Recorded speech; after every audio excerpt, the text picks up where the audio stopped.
জেএনইউতে রাষ্ট্রদ্রোহিতার অভিযোগ ওঠার পর বিক্ষোভ প্রতিবাদে রাজধানী কাঁপিয়ে দিয়েছিল তার দল। পতিয়ালা হাউস কোর্ট চত্বরে বিজেপিপন্থী আইনজীবীদের হাতে মার পর্যন্ত খেতে হয়েছে কানহাইয়া কুমারকে।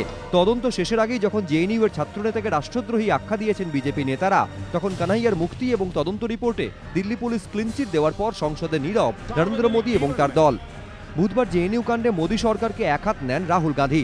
जेएनयू में कन्हैया खड़ा होता है, उसने हिंदुस्तान के खिलाफ एक शब्द नहीं कहा, एक शब्द नहीं कहा, उसको आप अरेस्ट करते हो।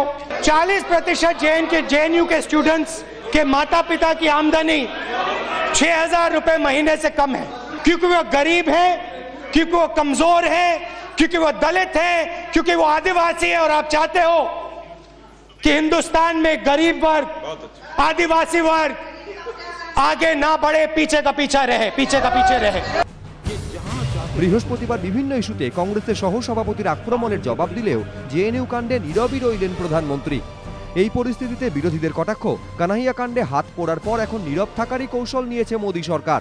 বুধবারই যার নমুনা পাওয়া গিয়েছে কেন্দ্রীয় স্বরাষ্ট্রমন্ত্রীর বক্তব্যে। पुलिस का केस कमजोर था और जल्दीबाजी में कोर्ट का एक अपना फैसला है, कोर्ट के फैसले पर मैं कोई टिप्पणी नहीं करूंगा। फैसला लिया गया था सर, दिल्ली पुलिस की तरफ से कोर्ट का फैसला है, आई हैव टू से नथिंग।